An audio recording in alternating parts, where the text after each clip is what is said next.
All right, good morning, everybody. So at the end of the last lecture, we were talking about for loops in Java. And so the example we were looking at was the following. Here's code in Python that computes the index of the largest element in a list. Right? You can change this to it does something different but related. So for example, you could find the smallest element, the index of the smallest element in the list, or the index of some other element in the list. Right? It's easy to change this to search a list for to look for the index of a particular element. Right? They're all going to follow the same sort of pattern. But important to the pattern here is that you need to look at every element, in the list. Right? And that you want the index. Right? So I want an integer value corresponding to the location of the largest element in a non-empty list. So in Python, you could use a for loop looping over the elements of a range. Right? And if you don't remember how range works, this just gives you back an object that knows how to count from 0 up to the length of t minus 1. Right? So 0, 1, 2, 3, 4, 5, 6, up to the length of t minus 1. Right? The details of the rest of the slide are unimportant. Right? All right, so the equivalent loop in Java is here. Right? So we have to change the method so that it returns an int. Oh wait, this is all messed up, sorry.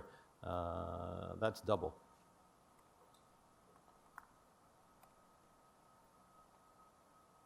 Just a second here. I have to write this down to make sure I change this on the slides online.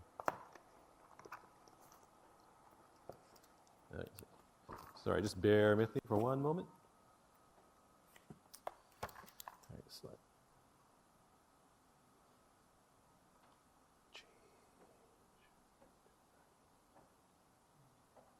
Okay, so we've got an array of double here, right? And so, oh wait,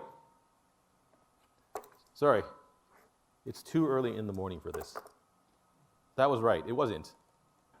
I want to return the index. Sorry, I thought I was returning the maximum value. Okay, sorry. So this is okay. So I want to return the index of the largest value in this array ARR. Right? The loop is right there. So it's very different in Java.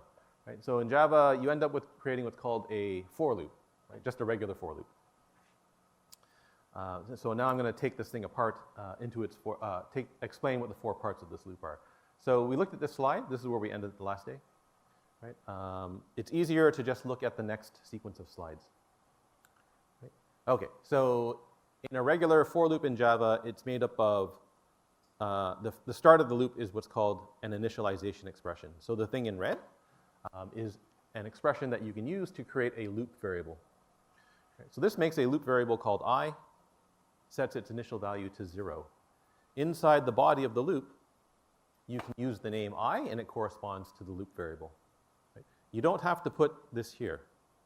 Right? So you can declare the loop variable up here if you like instead. Right? And you would do that if you needed the loop variable after the loop. Right? When you do it this way, the loop variable, the scope of the loop variable is just the body of the loop. Right? So I is only usable inside the body. If you happen to need that value later, it's not available to you. Right? So if you need it available to you later, that has to be declared before the loop. Normally, though, you want to restrict the scope of the loop variable to just the body of the loop.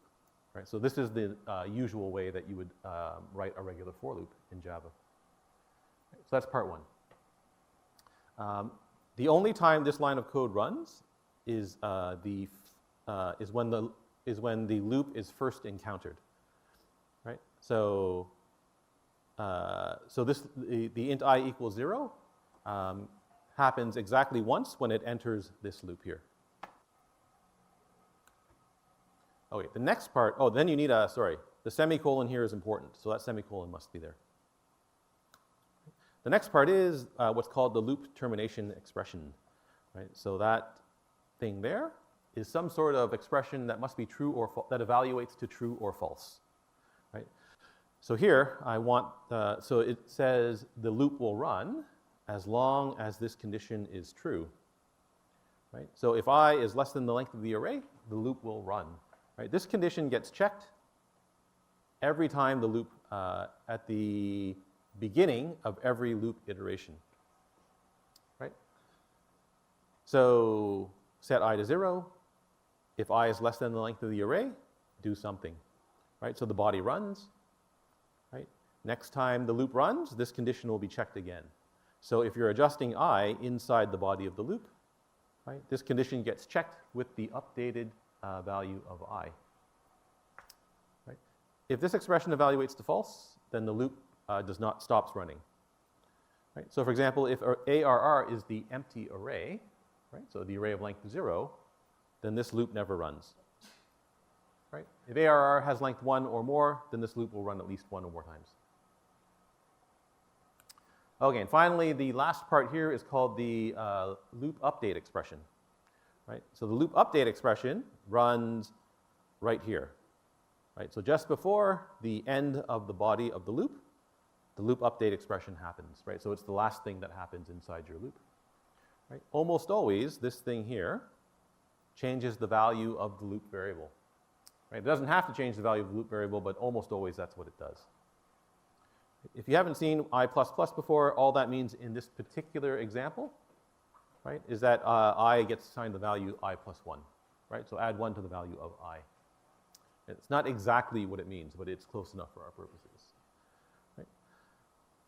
So again, once again, so the loop initialization expression runs once when the loop is run the first time, or when the loop is encountered. Right? So it makes a variable called I, sets it to 0. Termination condition gets checked before the loop runs every time. Right? So is the length of I, is I less than the length of the array? Right? After the loop body runs, right, every time the value of I goes up by 1. Yeah, question? If you wanted to initialize the loop variable before, like you said earlier, what would you write in place of the int I? Yes, good question. So back here, it says that the initialization expression, the termination condition, and the update expression are all technically optional, so they don't have to be there. So in this particular case, right, if you wanted to create a variable, if you wanted the loop variable to be declared here, you would just leave out the int I equals 0 part. The semicolon has to be here, so the semicolons are always here, right? But you would just leave this out. That's it. So that's a good question. Right. Similarly, you can leave out the other parts as well, because you might, you can control the loop in other ways. Right? This is just the standard way of doing it. So if you wanted to leave out the termination condition, you would just leave it out. Right? So you'd have semicolon, space, semicolon. Right? And if you wanted to leave out the update expression, this is just blank. Right? So you would have semicolon and then nothing.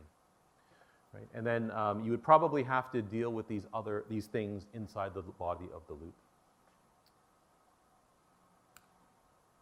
All right, so there's your, so that loop there, right, basically maps onto the Python loop here, right? So when you write for I in range 0 up to some value, right, all you do is you translate that into Java by writing something that looks like that. If you start at, if your range starts at a different value, so if range starts at 5, right, you just initialize your variable I to 5 instead. Okay, any questions about what that looks like? So now we're going to look at some examples of how to use this thing. All right. Okay, so I guess one of the questions is, look, Python can make do with just a single for loop, right? So why does Java have 2? And the answer is because in many situations, well, so I guess the real answer is because the language that it succeeded or was meant to succeed, its only loop is this for loop here, right? But there are lots of situations when you're programming where the Python style for each loop isn't really suitable, right? So for example, if I have to access more than one element of an array in the same loop body, then the for each loop doesn't really work, or it becomes a lot harder to make it work. Right? So for example, if I want to test if an array is already sorted in ascending order, right? So from smallest to largest, then what I want to do is I want to compare the first 2 elements, right? Check that they're in sorted order, right? So I need to access 2 of the array elements in the same loop iteration. Then I want to check the second and third, and then the third and fourth, and then the fourth and fifth, and so on and so on. Right? So I need to access 2 elements at the same, within 2 different elements inside the loop body every time. Right? And so in this case, the counting style loop is easier to write. Writing this code with the counting style loop is easier than using a for each type of loop. Right? So for is sorted, assuming the array is not empty, right? The one way you could write it is by starting at index 1, right? So not the first element, but the second element. Right? I still want to check every element in the array, so I is going to go up to, but not including, the length of the array. Right? Each time through the loop, I want to look at the next element, so I is going to go up by 1 each time. Right? I can compare the element at index I minus 1, so the element in front of whatever I is. Right? So if I is 1, then I minus 1 is 0, so I'm looking at the element immediately in front of it, right? The first element in the list, in the array, sorry. Right?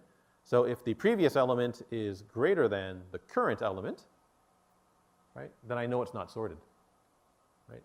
So it's sorted in the other order, right, descending order. Right? So in this particular case, I can create a little variable is sorted, right, and set it to true. So we're going to assume that the list is sorted, right? If I find two elements that are in the wrong order, I set is sorted to false.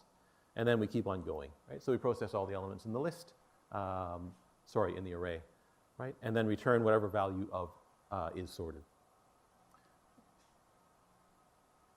I'll show you how to do it. Hang on, I just want to quickly check. Okay, I just wanted to make sure that I show you how to get out of this loop, right? So we're checking if the list is sorted. So if you're ever in the condition where you see two elements that are in the wrong order, right? Not only do you know that the list is not sorted, but you also know that you're done, right? Because I found two elements that are in the wrong order. So the array itself is not sorted. So I should be able to exit the loop at some point, and I'll show you how to do that in just a second. Right? If you're wondering what does this look like in a picture, well, this is what it looks like in a picture. Right? So for the first iteration of the loop, I is 1. Right? So I is 1. Right? I minus 1 is 0 in this case. Right? 0 is a valid index for the array, so that's good. Right? That's why I'm not starting at 0 here, by the way. Right? If I start at 0, then when I do I minus 1, I get the index minus 1, which is illegal in Java. Right? So I compare these two elements. Right? 12 is less than 13, so the condition inside the loop is not true. Right? So we keep on going. Right? Next iteration of the loop, so I goes up by 1, so I is now 2. Right? I minus 1 is 1. Right? Are the elements in sorted order? Well, I've got 13 and 14, so yes. Right? Next iteration of the loop, I goes up by 1, so we're now at 3. Right? Are the two elements in sorted order? Yes, so we keep on going. Right? Eventually, you get to the end of the loop. You get to the last iteration of the loop. Right? So here we've got an array of length 16. Right? Our loop condition is the loop should run as long as I is less than the length. Right? So our value of I is 15. So this loop will run one more time. Right? Are they in the correct order? The answer is yes. Right? So is sorted never gets updated, and we end up returning true. Right? Now, if you find two elements that are in the wrong order, you're done. Right? You don't have to process the remaining elements. Right? And so, just like in Python, there's a break statement in Java. Right? Break will break you out of the current loop. Right? So a break statement here will stop the current loop here. Right? So if we are ever in the situation where we find two elements in the wrong order, we can immediately stop the loop. Flow of the program ends up going to the just after this loop here. So we end up down here, right? And now we can return the value of is sorted.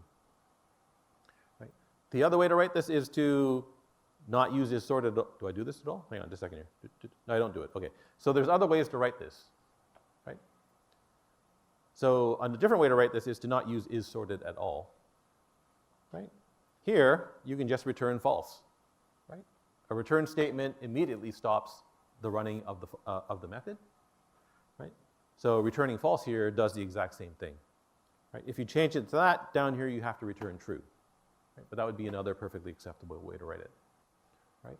Another way to write the loop is to change how you do the counting, right? So instead of starting at 1, right, I can start at 0, right? So if I wanted to start at 0, then what I want to do is compare the element at index I and the next element in the list. right? So this would become if array I is greater than array I plus 1, right? So if the current element is bigger than the next element, right, then I know that the array is not in sorted order. Right? If you do that, you have to change the termination condition. Right? So that now becomes I must be less than the length of the array minus 1. Right? Because you're going to add 1 to I. So you have to make sure that I is always a valid index. Right? If you leave if you leave the termination condition the way it stands, right, then this will run up to I equals array length minus 1. Add 1, you end up with I equals array length, and that's not a valid index for the array. Right? So there's many ways to write this loop. There's not just one. How you choose to write the loop, I mean, it's up to you, really, how you choose to write the loop. Right? I chose to write it this way, starting at 1, right? Mostly to illustrate the fact that you don't have to start at 0 every time. Right? But you could, if you wanted to, start at 0. You just have to make sure that your termination condition doesn't cause the loop to try to access an invalid array index. Okay, so here, with this particular array, I've got 12, 13, and then 99 and 15. Right, so these two elements are out of order. Right, so when the loop runs, it's processing this element here, right? I is equal to 3. Right, so it compares the 15 to the 99 and sees that they're out of order. The break statement immediately stops the loop and we return false.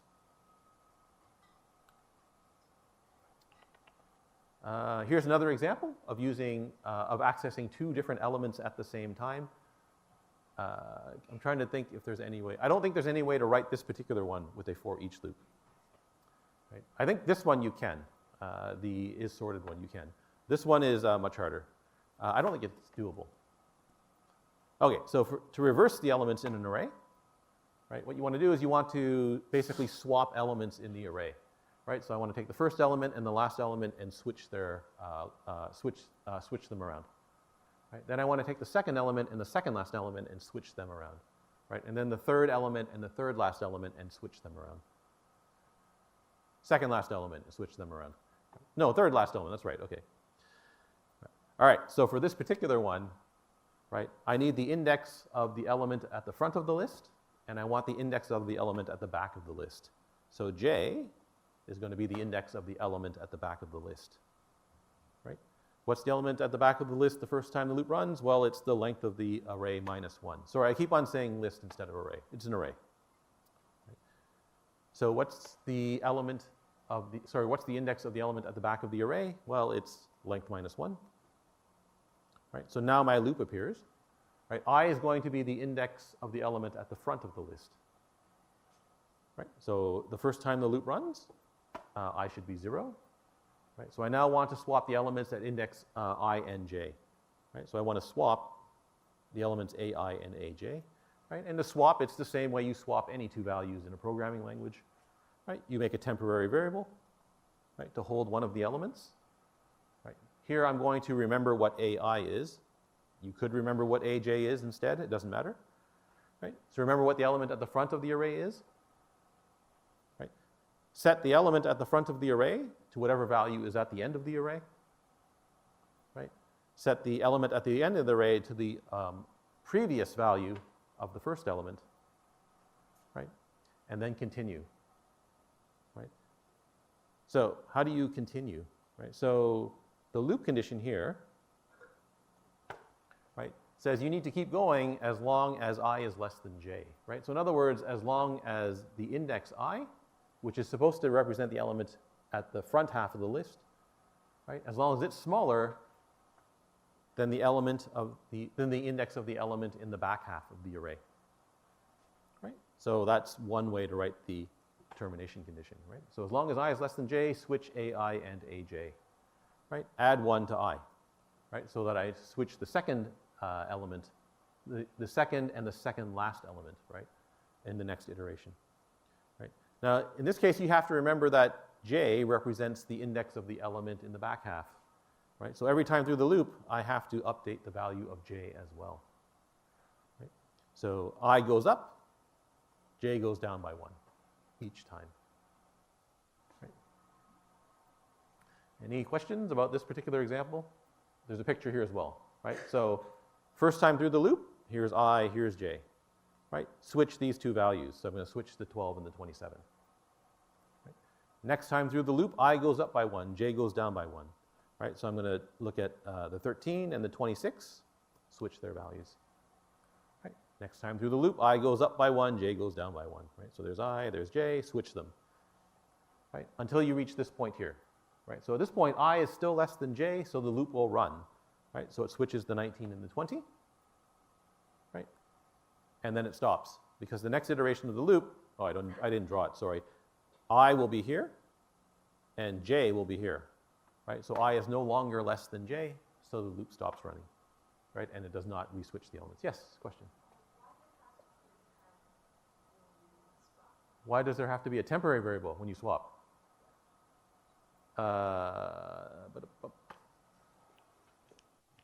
Okay, so why do I need a temporary variable to swap? Okay, so I'll just do this in Python.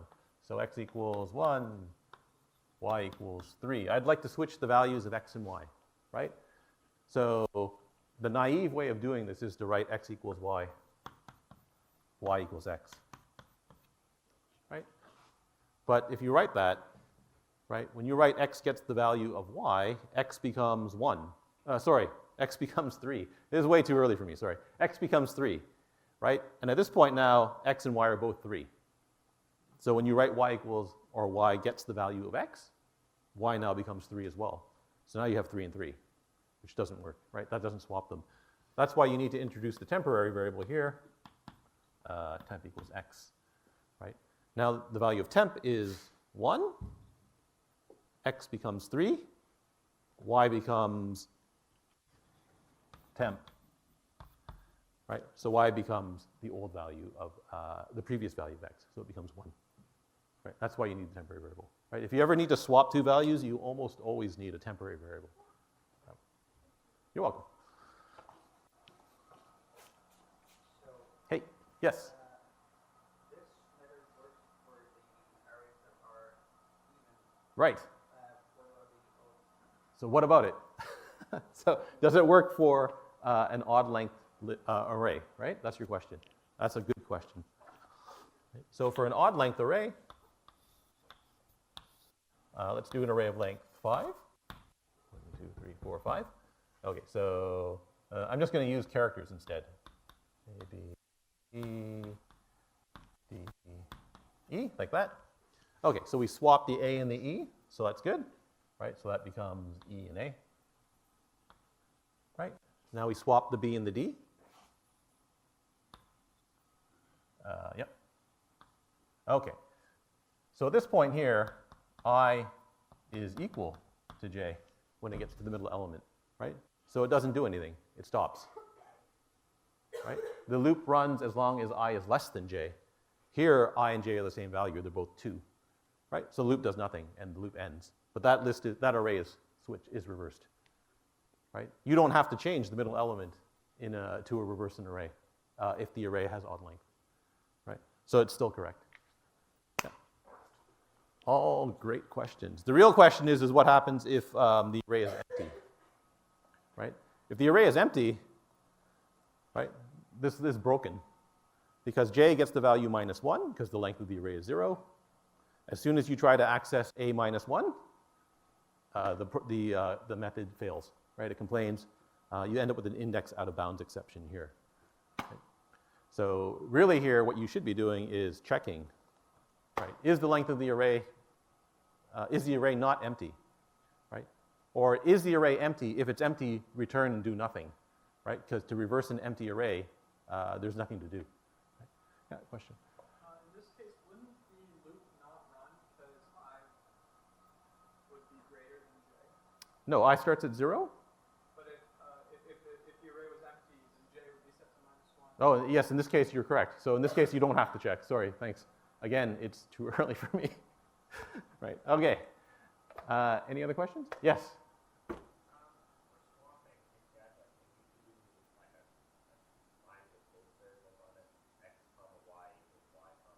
Okay, so what's your second question? I just want to know what your second question is.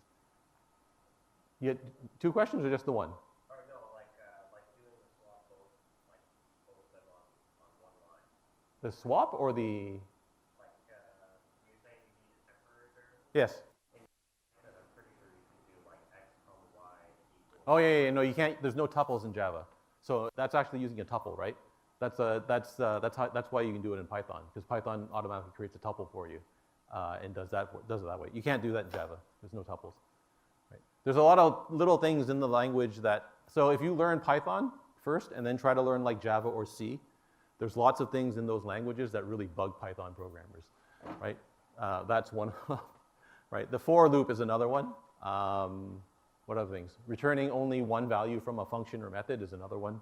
Right? There's a whole bunch of little things that really bother Python, that Python makes easy to do. The other programming languages don't make it easy to do because no one ever thought that those would be useful when the languages were first created.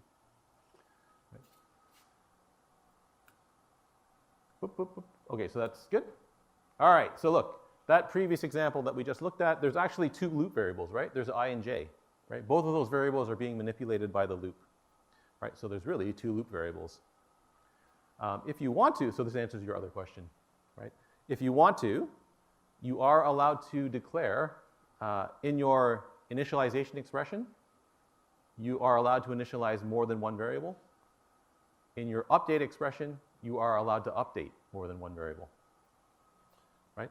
So here, instead of declaring j separately outside the loop and updating it separately inside the loop body, right? I am allowed to write them, I am allowed to initialize them both using the initialization expression, right? So the way you write this is as int I equals 0, comma, j equals the length of the array minus 1, right? In the update expression, you are allowed to write I++, comma, j minus minus, right? So minus minus is the same as plus plus, except it decreases the value of the variable by 1. Right, so if you want to, you can write it this way. The limitation, do I tell you what the limitation? I don't. The limitation of doing it this way is that your loop variable I and j, they must have the same type, right? So you are allowed to write this, but whatever the type of j is, it has to be the same as the type of I when you do it this way, right? So there is a limitation to doing it this way. It doesn't matter how you write this in this course. If you were to encounter a problem like this, it doesn't matter how you write it. Right? I don't care if you declare the j separately or not.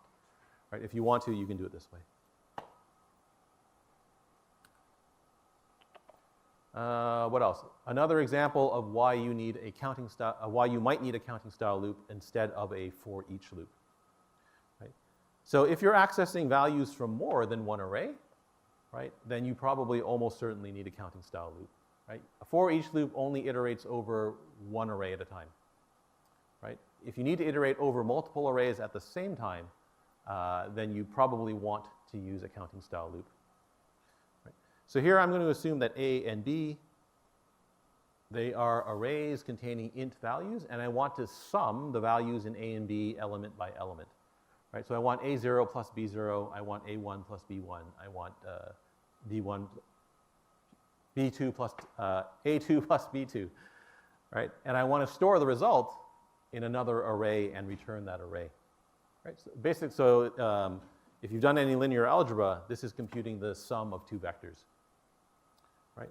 Where vector 1 is A, vector 2 is B, and the sum gets returned as a third vector.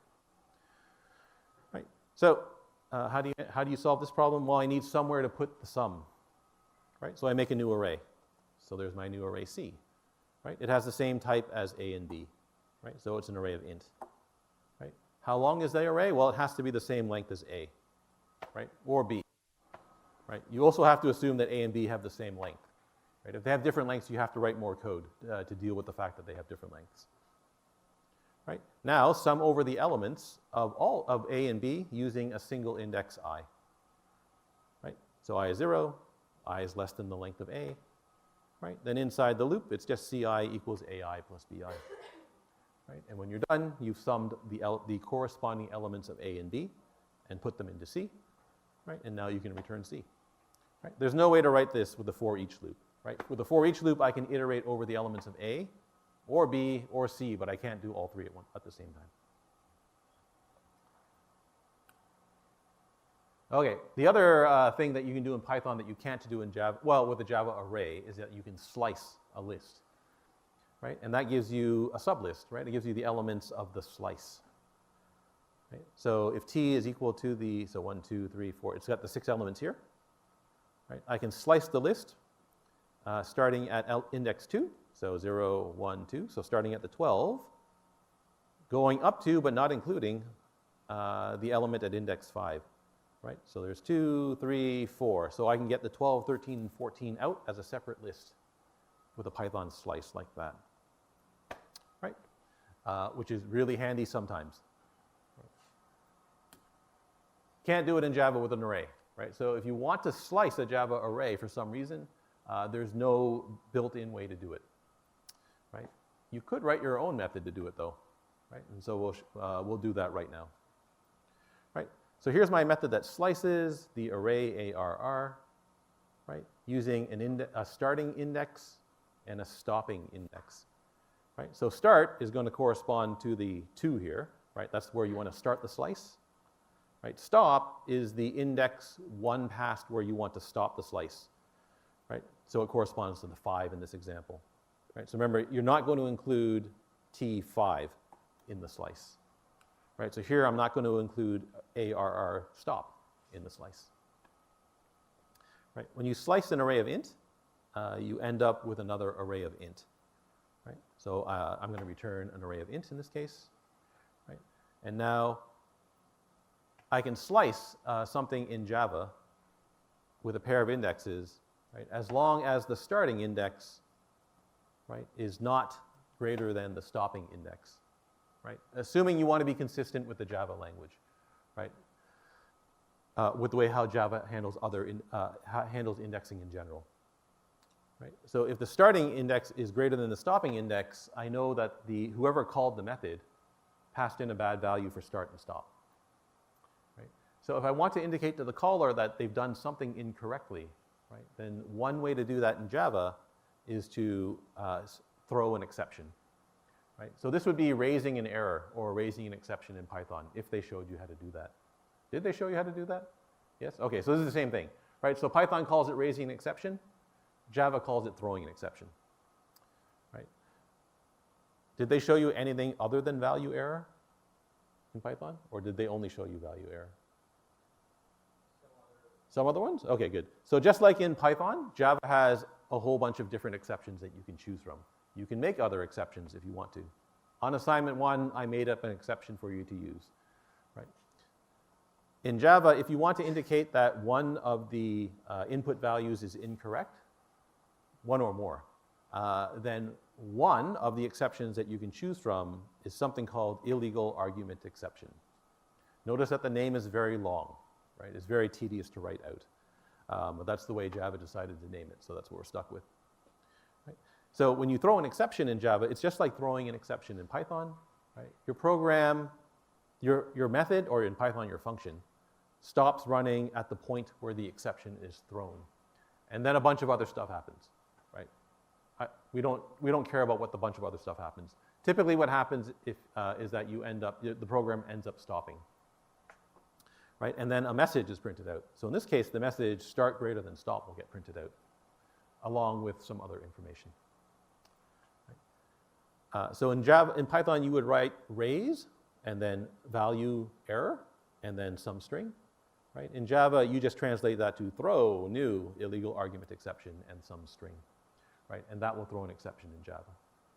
Right? You should check for other things too here, but I'll let you think about what other conditions might be problematic for this particular method. Okay, so how do I write this method now, right? So basically what I want to do is I want to copy the elements of ARR. Yes, question? Is the new keyword required? Yeah, new is required here. Okay, so so the new keyword here indicates that you want to make a new object, right? So exceptions in Java are just objects, right? In Python, exceptions are just objects, right? So to make a new object in Java, you always need the new keyword. In Python, the same thing happens. So when you write raise value error, you are making a new value error object. Python just doesn't require you to write an extra keyword. Java does. Yeah. Yes? So, what if you don't know the name of the exception? For example, like here is illegal parking. Yep. If you don't know that, is there any way to write that like common exception that accepts any kind of error? I think you might be getting confused with writing an exception handler versus throwing the exception. I think that's what you're getting confused with. But I guess so. To answer your question, there's lots of different types of exceptions you can throw, right?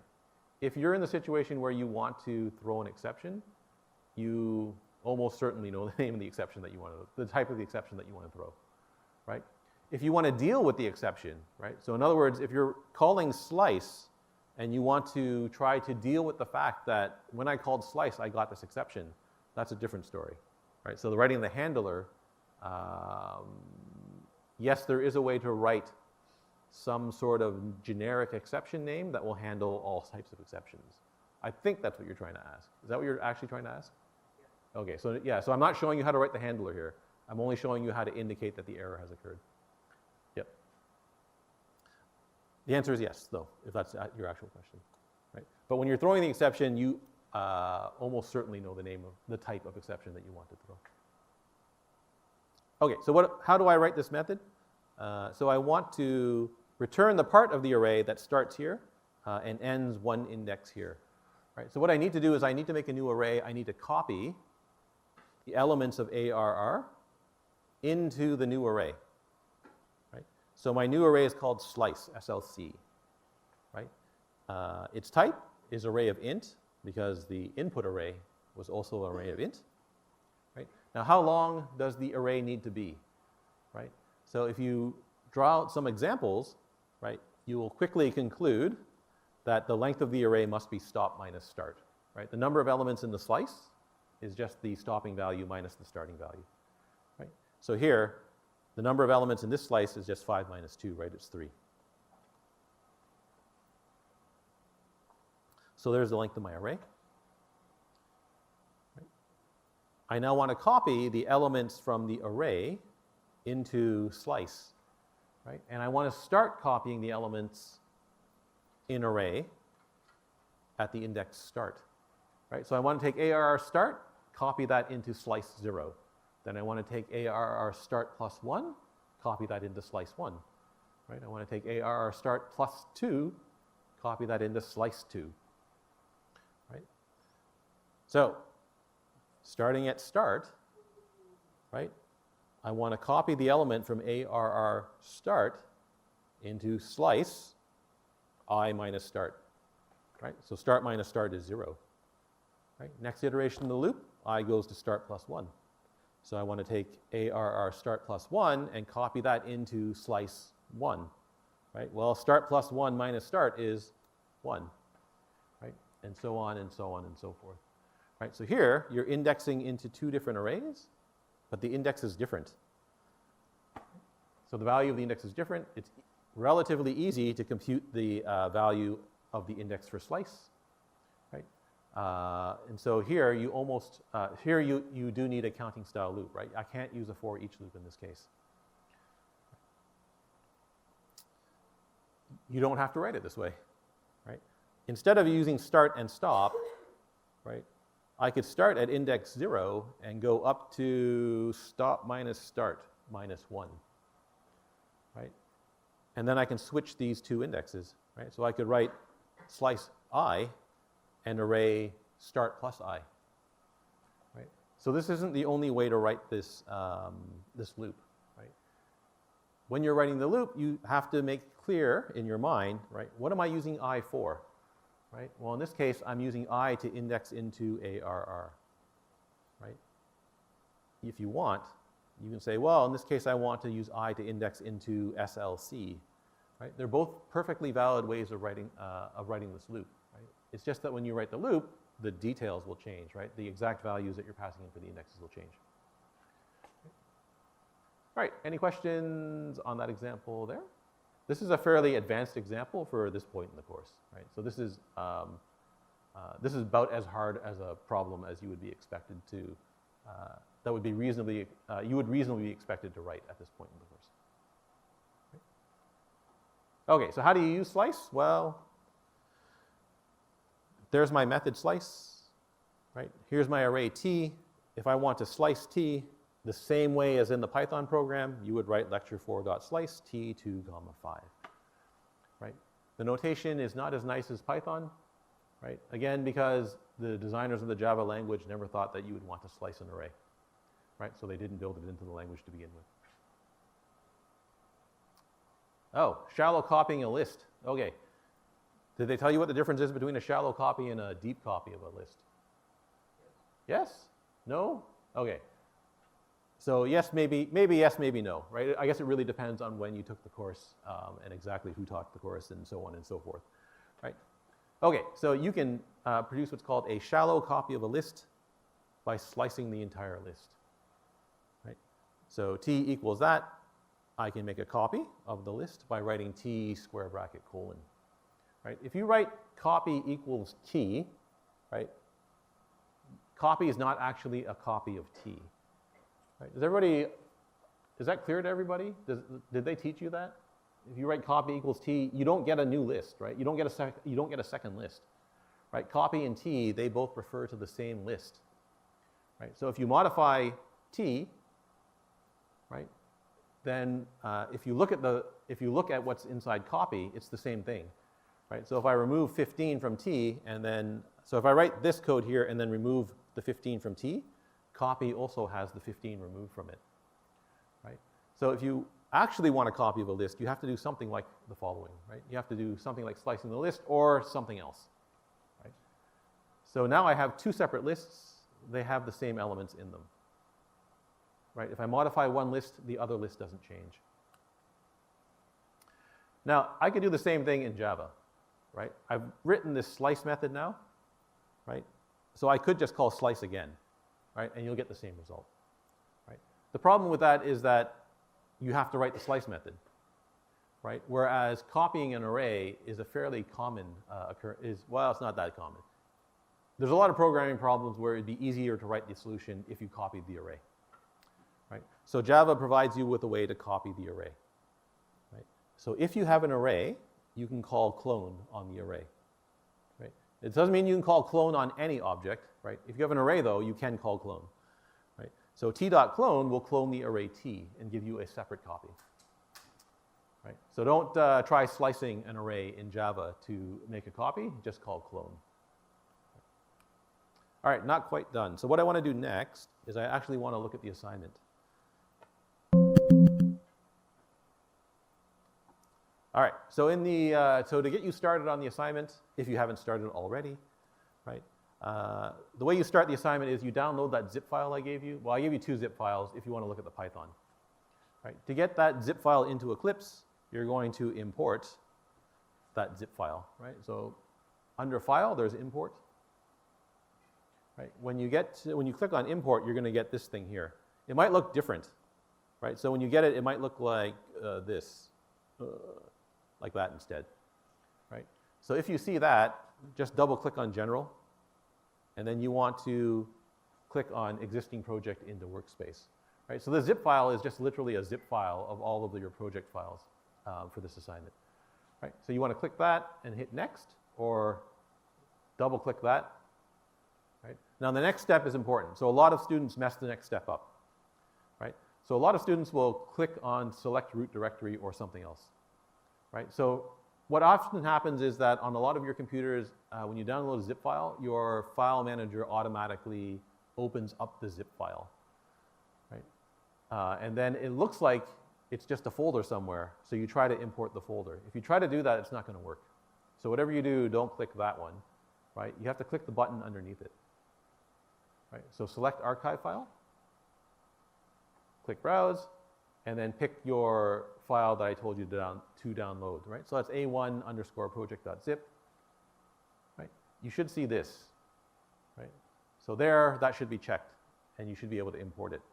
Now, if you tried to import it once and managed to do it, and then decide later on, hey, I want to start over again, you cannot re-import the project. It won't let you, right? So let me show you what happens. So I'm going to import this once, right? And you'll see A1 shows up here. Right, so that's your assignment project. Now let's suppose I edit the code, I make a big mess of it, right? And I say, well, this is dumb, I want to restart it. right? So I'm going to re-import the project. So existing project, right? Select the archive file. Notice here I cannot, right? I'm hammering my mouse pad and I can't import that, right? Eclipse will not let you re-import an existing project, right? So that's not going to work. So you have to delete the old project, right? Now, to delete the project, don't go up here and just click delete, right? Or if you do, right, read what the window says very carefully, right? So it says here, remove project A1 from the workspace, and then there's a little checkbox here that says, delete project contents on disk cannot be undone, right? If you really want to remove this so that you can re-import it, you must click that box, right? If you don't click the box, right, Eclipse gets rid of your project, but all of the files associated with the project are still there. So when you try to re-import it, Eclipse complains, there's something called A1 here still, right? And it becomes very confusing because you can't see A1 up here, right? So if you need to re-import something, delete it and make sure you really delete it, right? And now you can go ahead and re-import it. So import, existing, next, next, right? There it is. It's checked now, so I can redo it again. Whoop, and you get that, right? When you import it, you should see the little red X, right? The little red X beside the A1 indicates that there is a problem in the project A1, right? So double-click A1, right? Your files are in here. They're in the SRC folder, so double-click that. And then on the SRC folder, for this particular assignment, everything is in the SOC package, right? So double-click that, and there are your files, right? Notice that demo.java and forestfire.java, they have a red X beside them, right? That's indicating that there are programming errors inside of those files, right? So if you click on forestfire.java, right, over here on the right-hand side, you'll see that there's little red ticks, right? If you click on a red tick, it'll jump to the red tick to indicate where the problem is, right? So here I've got a method called rowsIn. It's supposed to return an int. Right now, it's not returning anything, so the compiler thinks that there's a problem here, right? So that's why it's indicating that there's an error, right? So rowsInt is actually where you want to start in this assignment. Let me tuck this away, right? All right, so here's where rowsInt starts. So this is where you want to start with your assignment. Now, in this assignment, you're working with arrays, but you're working with two-dimensional arrays instead of the one-dimensional arrays that we've been using so far. Right? A two-dimensional array is just like a list of lists in Python, right? So you can have a list where each element is a list. Right? In Java, if you have a two-dimensional array, you have an array where each element is also an array, right? Each one of those elements, though, is just a one-dimensional array. Right? So a two-dimensional array in Java, then, you've got some number of rows and you've got some number of columns. Right? That's how you get the rectangular grid in this assignment. Right? So if I want to know how many rows are in a two-dimensional array of stuff, right? That's the same thing as asking how many lists are in my list of lists in Python. Right? So in Python, you would write, so this is actually in the assignment, right? If you look at the Python files, the number of rows is equal to the length of cells, right? How many lists are in my list of lists, right? So in Java, how many rows are in my array of arrays? Well, it's just the length of that array. Right? So that's the number of arrays in my two-dimensional array. Right? That's the number of rows. Right? Easy peasy. So there's first method done. Right? Second method. Now, how many columns are in my two-dimensional array? Right? So that's the same thing as asking how many elements are in the first list of my list of lists. Right, so in Python, number of columns equals how many elements are in the first list, right? So that's length of but cells 0. Right, cell 0, that's the first list in my list of lists. Right? How long is that list? Well, it's just the length of that list. Right? As long as the number of rows is greater than 0. Right? But that's only true if the number of rows is actually greater than 0. Right? If you have a list of lists that's empty, then it has no columns as well, right? It's also 0. So if I have an array of arrays that's empty, I also have 0 columns. Sorry. So if, now I guess you could write forest fire rows in.